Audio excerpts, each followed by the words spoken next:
Audio Jungle.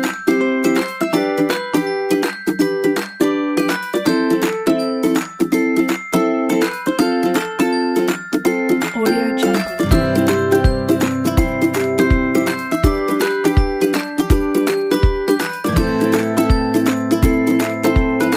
Audio Jungle.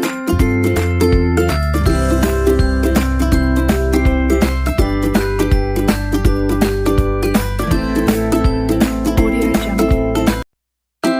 Audio Jungle.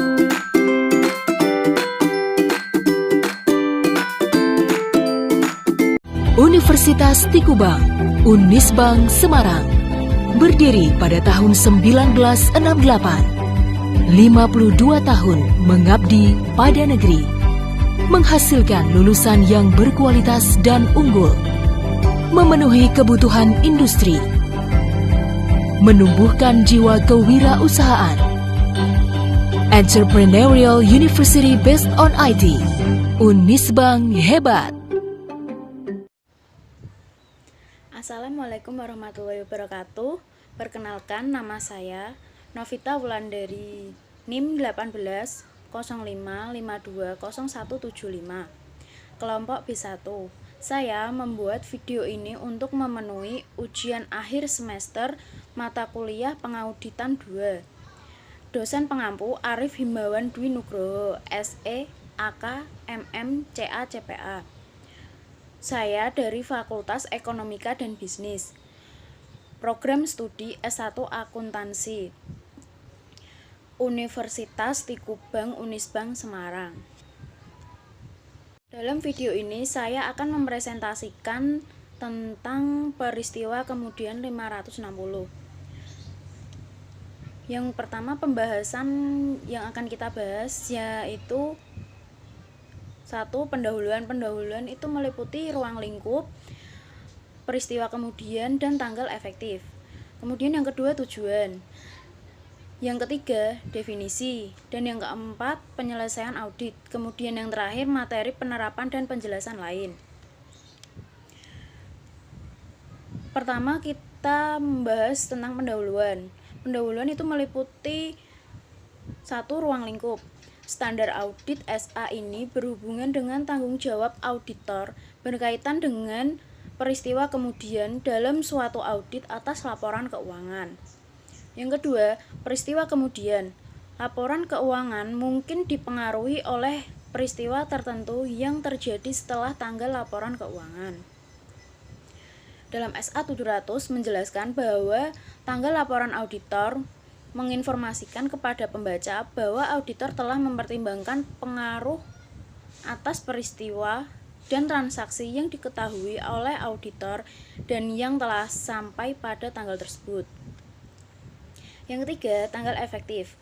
SA ini berlaku efektif untuk audit atas laporan keuangan untuk periode yang dimulai pada atau setelah tanggal yang pertama 1 Januari 2013 itu untuk emiten, atau yang kedua 1 Januari 2014 itu untuk entitas selain emiten.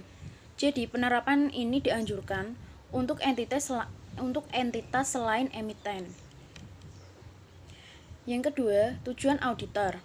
Tujuan auditor adalah untuk 1. Memperoleh bukti audit yang cukup dan tepat tentang apakah peristiwa yang terjadi antara tanggal laporan keuangan dan tanggal laporan auditor yang mengharuskan penyesuaian atau pengungkapan dalam laporan keuangan secara tepat telah digambarkan dalam laporan keuangan tersebut sesuai dengan kerangka pelaporan keuangan yang berlaku.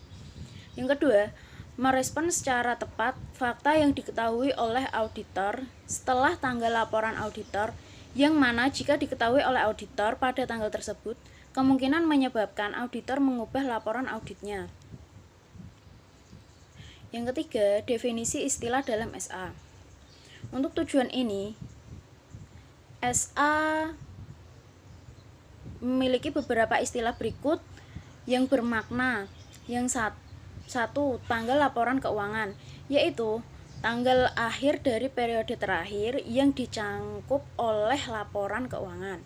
Yang kedua, tanggal pengesahan laporan keuangan, yaitu tanggal yang ada pada saat itu semua laporan yang membentuk laporan keuangan, termasuk catatan atas laporan keuangan yang bersangkutan, telah disusun dan pihak yang berwenang telah menyatakan tanggung jawab atas laporan keuangan tersebut. Yang ketiga, tanggal laporan auditor, yaitu tanggal yang dicantumkan oleh auditor dalam laporannya atas laporan keuangan berdasarkan SA 700. Yang keempat, tanggal diterbitkannya laporan keuangan, yaitu tanggal tersedianya laporan keuangan auditan bagi pihak ketiga. Dan yang kelima, peristiwa kemudian. Peristiwa kemudian yaitu peristiwa yang terjadi di antara tanggal laporan keuangan dan tanggal laporan auditor. Jadi ini peristiwa kemudian itu berada di tengah-tengah. Dan fakta yang diketahui oleh auditor setelah tanggal laporan auditor. Dalam menyelesaikan pekerjaan lapangan, auditor melaksanakan prosedur audit spesifik untuk mendapatkan bukti audit tambahan. Prosedurnya adalah: 1. Melakukan review atas peristiwa kemudian. 2. Membaca notulen rapat. 3. Mendapatkan bukti mengenai litigasi, klaim, dan penilaian. Yang keempat, mendapatkan surat representasi klien. Dan yang kelima, melaksanakan prosedur analitis. Yang pertama, yaitu melakukan review atas peristiwa kemudian. Tanggung jawab auditor untuk menilai kewajaran laporan keuangan klien tidak terbatas pada pemeriksaan atas peristiwa dan transaksi yang terjadi hingga tanggal neraca. Dalam SA1 Codification of Statement on Auditing Standard atau AU 560 menyatakan bahwa auditor mempunyai tanggung jawab spesifik atas peristiwa dan transaksi yang mempunyai pengaruh material terhadap laporan keuangan dan terjadi sesudah tanggal neraca tetapi sebelum penerbitan laporan keuangan serta laporan auditor. Dan peristiwa-peristiwa ini dikenal sebagai peristiwa kemudian. Ini adalah contoh dimensi waktu peristiwa kemudian. Dalam kerangka waktu untuk peristiwa kemudian berlangsung dari tanggal neraca sampai penerbitan laporan auditor. Pada gambar tersebut juga mengidentifikasi periode peristiwa kemudian yang berlangsung dari tanggal neraca sampai akhir pekerjaan lapangan. Kemudian jenis peristiwa. AO 560, 03 dan 05 menunjukkan bahwa ada dua jenis peristiwa kemudian. Peristiwa kemudian jenis 1 memberikan bukti tambahan berkenaan dengan kondisi yang ada pada tanggal neraca dan mempengaruhi estimasi yang inheren dalam proses penyusunan laporan keuangan. Kemudian yang kedua, peristiwa kemudian jenis 2 memberikan bukti berkenaan dengan kondisi yang tidak ada pada tanggal neraca tetapi muncul setelah tanggal itu. Peristiwa jenis 1 memerlukan penyesuaian atas laporan keuangan, sementara peristiwa jenis 2 memerlukan pengungkapan dalam laporan atau dalam kasus yang sangat material, menyertakan data pro forma pada laporan keuangan. Contoh-contoh berikut menggambarkan dua jenis peristiwa itu.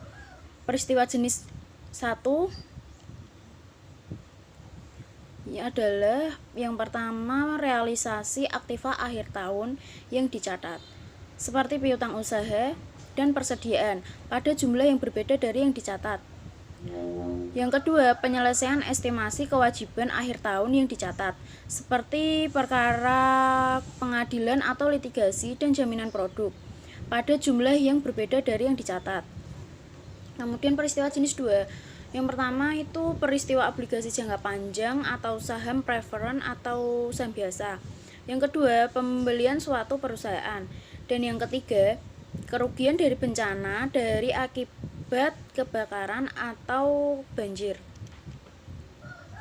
Kemudian prosedur audit dalam periode setelah tanggal neraca.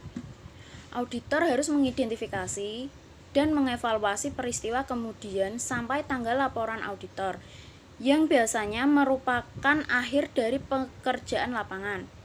Tanggung jawab ini dapat dilaksanakan dalam dua cara berikut. Yang pertama, dengan mewaspadai peristiwa kemudian dalam melaksanakan pengujian substantif akhir tahun, seperti pengujian pisah batas dan mencari kewajiban yang belum tercatat benar.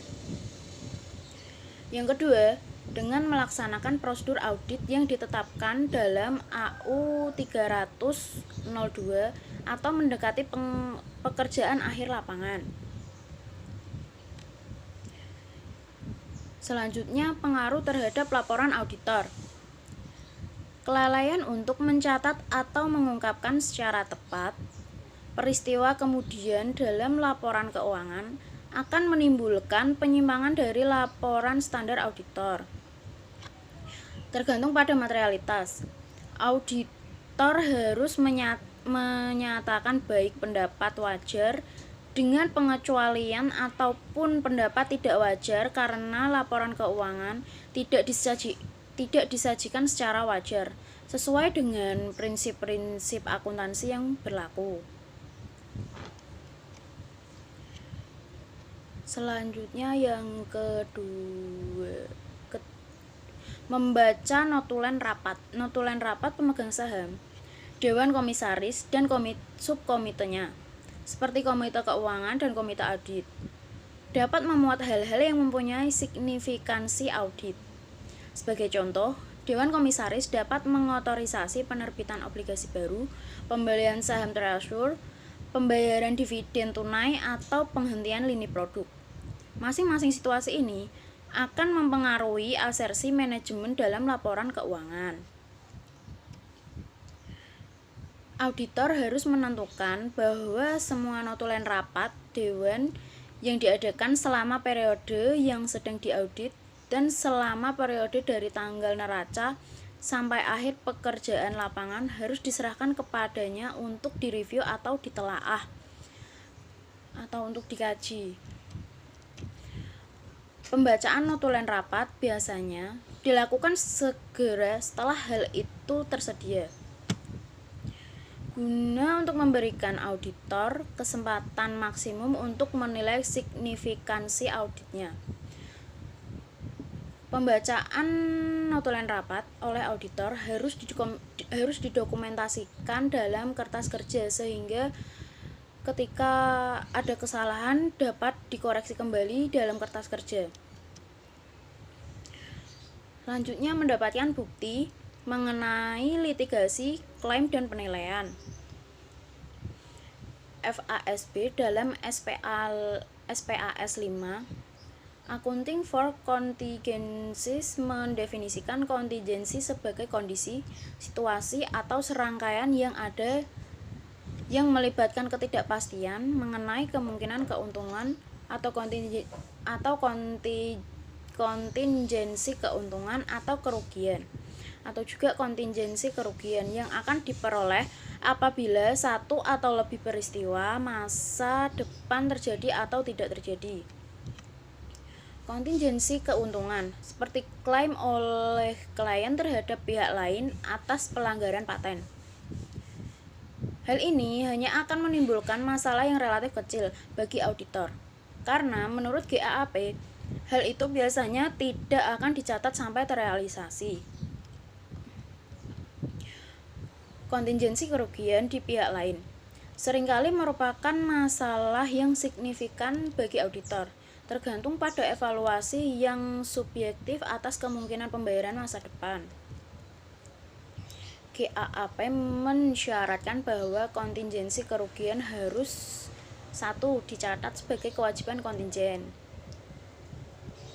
Yang kedua, diungkapkan dalam catatan atas laporan keuangan. Dan yang ketiga, diabaikan. Kontingensi ini meliputi kewajiban yang potensial dari perselisihan pajak penghasilan, jaminan produk, jaminan kewajiban pihak lain, dan litigasi, klaim, serta penilaian. Kepentingan auditor terhadap kewajiban kontingensi tidak terbatas pada penyelesaian audit. selama pengujian audit dan terutama dalam pencairan kewajiban yang tidak tercatat, auditor harus waspada terhadap kemungkinan adanya kewajiban kontingen. Selanjutnya, pertimbangan audit. SAS 12 Inquiry of a Client Lawyer Concerning Litigation Claim and Assessment atau AU 337/04 menyatakan bahwa auditor harus mendapatkan bukti-bukti tentang yang pertama, eksistensi kondisi, situasi, atau serangkaian situasi yang menunjukkan ketidakpastian mengenai kemungkinan terjadinya kerugian pada suatu entitas dari litigasi, klaim, dan penilaian. Yang kedua, periode di mana penyebab yang mendasari tindakan hukum terjadi. Yang ketiga, tingkat probabilitas hasil yang tidak menguntungkan. Dan yang keempat, jumlah atau tentang kerugian yang potensial. Karena biasanya LCA berada dalam pengetahuan langsung manajemen, maka manajemen merupakan sumber utama informasi tentang hal-hal tersebut. Dengan demikian, auditor harus 1. Melakukan tanya jawab dan diskusi dengan manajemen tentang arti dari identifikasi LCA. Yang kedua, mendapatkan dari manajemen suatu uraian dan evaluasi atas LCA yang terjadi pada tanggal neraca. Dan yang ketiga, mendapatkan kepastian dari manajemen, lebih baik dalam berbentuk tertulis, tentang eksistensi setiap klaim yang belum ditegaskan. Selanjutnya, surat pertanyaan audit. Harus diakui bahwa biasanya auditor tidak memiliki keahlian hukum yang mencukupi untuk membuat pertimbangan yang jelas mengenai semua LCA. Jadi AU 337/08 menunjukkan bahwa surat pertanyaan audit atau letter of audit inquiry kepada ahli hukum klien merupakan sarana utama bagi auditor untuk mendapatkan informasi pendukung tentang LCA yang diserahkan oleh manajemen. Ini adalah salah satu contoh surat pertanyaan audit. Bisa dilihat bahwa di sini ada nama dan alamat perusahaan penasehat hukum, kemudian isinya dan pengirim surat pertanyaan audit atau klien ya. Selanjutnya, pengaruh jawaban terhadap laporan auditor.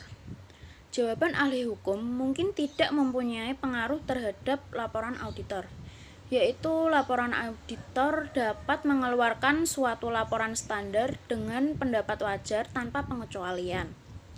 Hal ini dapat terjadi apabila jawabannya menunjukkan bahwa berdasarkan penyelidikan yang layak atas masalah yang dihadapi terdapat probabilitas yang tinggi atas hasil yang menguntungkan dan masalah yang dihadapi adalah tidak material.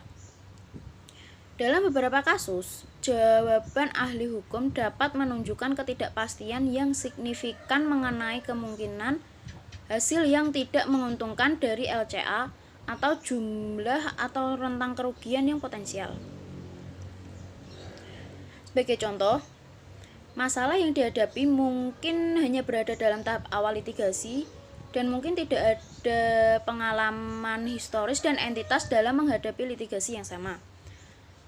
Dalam situasi ini, auditor dapat menyimpulkan bahwa laporan keuangan dipengaruhi oleh suatu ketidakpastian yang tidak rentan terhadap estimasi yang layak pada tanggal neraca. Jika ketidakpastian itu telah diungkapkan secara memadai dalam laporan keuangan, maka laporan auditor harus berisi pendapat wajar tanpa pengecualian dengan bahasa penjelasan tentang ketidakpastian itu. Penolakan seorang ahli hukum untuk menjawab surat pertanyaan audit merupakan pembatasan atas ruang lingkup audit. Tergantung pada materialitas dari pos-pos yang ada. Auditor harus menyatakan pendapat wajar dengan pengecualian atau menolak memberikan pendapat atas laporan keuangan. Auditor juga dapat memperoleh bantuan tentang LCA dari Departemen Hukum Klien. Akan tetapi, karena kemungkinan penyimpangan yang dilakukan oleh manajemen, maka bantuan tersebut tidak dapat menggantikan informasi pendukung yang tidak ingin diberikan oleh ahli hukum dari luar. Yang selanjutnya, mendapatkan surat representasi klien.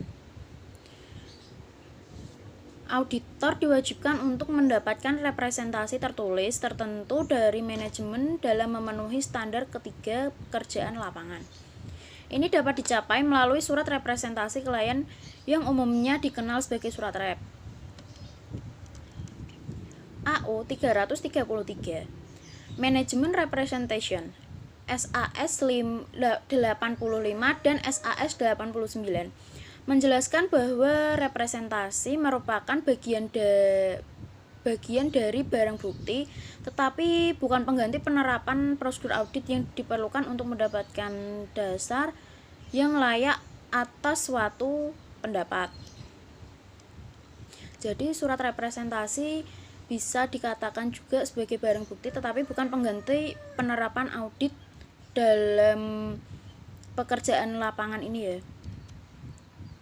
Representasi manajemen. Ada yang pertama, mengkonfirmasikan representasi lisan yang diberikan kepada auditor. 2. Mendokumentasikan kelayakan yang berkelanjutan dari representasi tersebut. Dan yang ketiga, mengurangi kemungkinan kesalahpahaman mengenai representasi manajemen. Sebagai contoh, seperti yang ditunjukkan dalam bagian terdahulu, surat pertanyaan mengenai audit adalah sarana utama bagi auditor untuk mendapatkan bukti mengenai LCA. Meskipun demikian, surat rep juga dapat memuat pernyataan manajemen bahwa LCA telah dipertanggungjawabkan secara tepat dan tidak ada klaim atau penilaian yang belum ditegaskan yang memerlukan pengungkapan dalam laporan keuangan. Akan tetapi, dalam beberapa kasus, surat rep dapat menjadi sumber utama bukti audit. Misalnya, apabila klien merencanakan untuk menghentikan suatu lini bisnis, auditor mungkin tidak dapat mendukung peristiwa ini melalui prosedur audit lainnya. Dengan demikian, auditor harus meminta manajemen untuk menunjukkan niatnya dalam surat rep. Jika suatu representasi yang dibuat oleh manajemen bertentangan dengan bukti audit lainnya, maka auditor harus menyelidiki situasi dan mempertimbangkan reliabilitas dan representasi yang dibuat. Sebagai contoh, representasi manajemen mengenai klasifikasi sekuritas yang ditahan sampai jatuh tempo mungkin bertentangan dengan penjualan sekuritas tersebut oleh manajemen. Di samping itu, berdasarkan situasinya, auditor juga harus mempertimbangkan apakah ketergantungannya kepada representasi manajemen yang berkaitan dengan aspek-aspek lain dari laporan keuangan sudah tepat dan dapat dibenarkan. Isi surat representasi AU 333.06 memberikan pedoman atas 4 kategori utama dari representasi spesifik yang harus termasuk dalam surat rep. Surat rep itu harus mencakup representasi mengenai yang pertama, laporan keuangan, yang kedua, kelengkapan informasi, yang ketiga, pengakuan, pengukuran, dan pengungkapan, dan yang keempat, peristiwa kemudian. Sebagai contoh, sesuai dengan tanggung jawab manajemen atas laporan keuangan, manajemen harus mengetahui bahwa mereka bertanggung jawab menyesuaikan laporan keuangan atas setiap salah saji material yang dideteksi oleh auditor, dan setiap salah saji yang belum dikoreksi yang telah dikumpulkan oleh auditor selama penugasan masa berjalan adalah tidak material, baik secara individual maupun agregat, terhadap laporan keuangan secara keseluruhan. Surat rep harus disiapkan oleh bagian administrasi klien, dialamatkan kepada auditor, dan diberi tanggal pada tanggal laporan audit. Dalam banyak audit, auditor akan membuat naskah representasi, tetapi manajemen harus mengetahui tanggung jawab atas representasi yang penting ini, dengan membahas hal-hal tersebut bersama auditor dan menandatangani surat itu. Ini adalah contoh surat representasi dari klien ya. Ada tanggal pembuatan, kantor akuntan publiknya, kemudian isi niat-niat dari manajemen yang ditunjukkan klien untuk manajemen ya. Ini lanjutan surat representasi kliennya. Selanjutnya, pengaruh terhadap laporan auditor. Apabila auditor menerima surat rep dan ia mampu mendukung representasi manajemen, maka suatu laporan audit standar dapat dikeluarkan. Akan tetapi, ada keterbatasan pada lingkup audit jika auditor tidak dapat 1. Memperoleh surat rep, 2. Mendukung representasi manajemen yang bersifat material bagi laporan keuangan dengan prosedur audit lainnya. Yang terakhir, melaksanakan prosedur analitis. Prosedur analitis juga diisyaratkan dalam penyelesaian audit sebagai review keseluruhan atau akhir atas laporan keuangan. SAS 56 Analytical Procedure atau AU 329.22 menyatakan bahwa tujuan dari review keseluruhan adalah untuk membantu auditor menilai kesimpulan yang dicapai dalam audit dan dalam mengevaluasi penyajian laporan keuangan secara keseluruhan. Dalam melakukan review keseluruhan, auditor membaca laporan keuangan dan catatan yang menyertainya serta mempertimbangkan kelayakan bukti yang diperoleh dalam menanggapi saldo dan hubungan yang tidak biasa, serta tidak terduga yang diantisipasi dalam perencanaan audit atau diidentifikasi selama audit dalam pengujian substantif. Prosedur analitis ini kemudian diterapkan pada laporan keuangan untuk menentukan apakah ada hubungan tambahan yang tidak biasa atau tidak terduga. Jika terjadi hubungan semacam itu, maka prosedur audit tambahan harus dilaksanakan dalam penyelesaian audit. Prosedur analitis untuk review keseluruhan harus dilaksanakan oleh pribadi yang mempunyai pengetahuan komprehensif mengenai bisnis dan industri klien, serta seperti partner atau manajer audit. Berbagai prosedur analitis dapat digunakan. Prosedur itu harus diterapkan pada bidang-bidang audit yang kritis yang diidentifikasi selama audit dan didasarkan atas data laporan keuangan sesudah semua penyesuaian dan reklasifikasi audit telah diakui. Dalam melakukan review keseluruhan atas kewajaran penyajian laporan keuangan, data perusahaan dapat dibandingkan dengan satu hasil yang diharapkan entitas berdasarkan dinamika bisnis yang mendasarinya. Yang kedua, data yang tersedia mengenai kinerja industri. Dan yang ketiga, data non-keuangan yang relevan seperti unit yang diproduksi atau dijual serta jumlah karyawan. Suatu review keseluruhan biasanya akan membandingkan kinerja keuangan entitas yang dilaporkan dengan sasaran strategisnya atas pendapatan, pelanggan, dan pangsa pasar atas efisiensi dari proses inti, serta kesesuaian ukuran non-keuangan dengan gambaran keseluruhan yang dilaporkan dalam laporan keuangan. Pembahasan terakhir yaitu materi penerapan dan penjelasan lain. Melingkupi yang pertama, meliputi yang pertama ruang lingkup. Ketika laporan keuangan auditan dimasukkan dalam dokumen lain setelah penerbitan laporan keuangan, auditor mungkin memiliki tanggung jawab tambahan yang berhubungan dengan peristiwa kemudian yang perlu dipertimbangkan oleh auditor, seperti ketentuan peraturan perundang-undangan yang melibatkan penawaran atas sekuritas untuk publik dalam yurisdiksi tempat ditawarkannya sekuritas tersebut. Contohnya, auditor mungkin diharuskan untuk melakukan prosedur audit tambahan sampai pada tanggal dokumen penawaran berakhir. Yang kedua, definisi.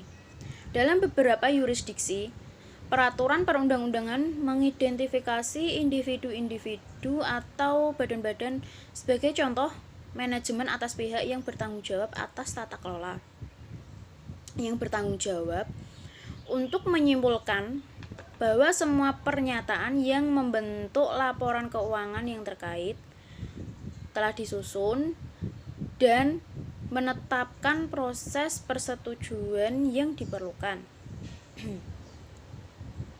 Kemudian dalam yurisdiksi yang lain, proses persetujuan tidak ditentukan dalam peraturan perundang-undangan dan entitas mengikuti prosedurnya sendiri dalam menyusun dan menyelesaikan laporan keuangannya dalam kacamata manajemen dan struktur tata kelola yang ada. Dalam beberapa yurisdiksi, persetujuan akhir oleh pemegang saham diperlukan. Kemudian tanggal laporan auditor. Laporan auditor tidak dapat diberi tanggal lebih awal daripada tanggal yang pada saat itu auditor telah memperoleh bukti yang cukup dan tepat sebagai basis opini atas laporan keuangan, termasuk bukti dalam semua laporan yang membentuk laporan keuangan, termasuk di dalamnya catatan atas laporan keuangan yang terkait telah disusun dan pihak yang berwenang telah menyatakan bahwa mereka bertanggung jawab atas laporan keuangan tersebut. Suatu periode waktu mungkin berlaku karena masalah administratif antara tanggal laporan auditor dan tanggal penyerahan auditor kepada entitas. Kemudian tanggal penerbitan laporan keuangan. Tanggal penerbitan laporan keuangan pada umumnya tergantung pada peraturan yang berlaku dalam lingkungan yang menjadi tempat berusaha entitas. Dalam beberapa kondisi, tanggal penerbitan laporan keuangan mungkin merupakan tanggal pada saat laporan keuangan diserahkan kepada badan pengatur, karena laporan keuangan auditan tidak dapat diterbitkan tanpa laporan auditor. Tanggal penerbitan laporan keuangan auditan tidak seharusnya hanya ada atau setelah tanggal laporan auditor, tetapi juga pada atau setelah laporan auditor tersebut diserahkan kepada entitas. Yang terakhir, pertimbangan spesifik terhadap entitas sektor publik. Dalam kasus sektor publik, tanggal penerbitan laporan keuangan mungkin sama dengan tanggal laporan keuangan auditan dan laporan keuangan auditor atas laporan keuangan tersebut disajikan ke badan pembuat perundang-undangan atau undang-undang, atau dengan cara lain diumumkan kepada publik.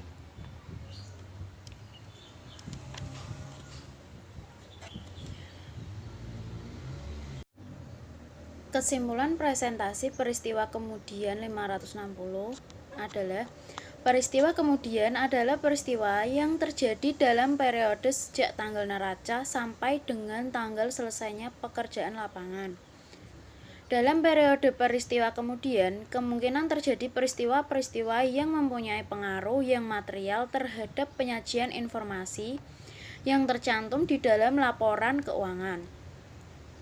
Auditor berkepentingan untuk menjelaskan terjadinya peristiwa kemudian ini di dalam laporan auditornya.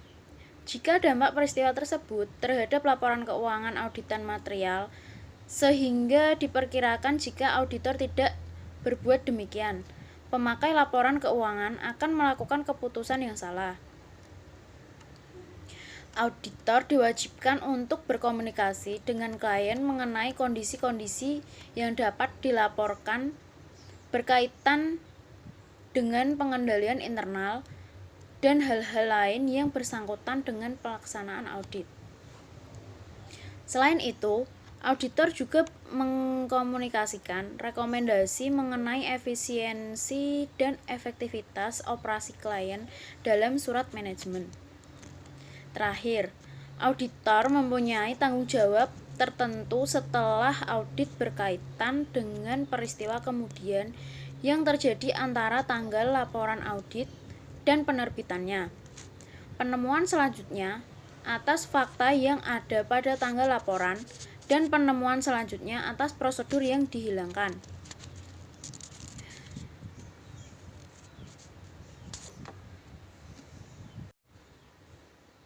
Mungkin cukup presentasi dari saya. Mohon maaf apabila ada salah bahasa atau kesalahan dalam bertutur kata. Saya ucapkan banyak terima kasih. Wassalamualaikum warahmatullahi wabarakatuh. Audio Jungle.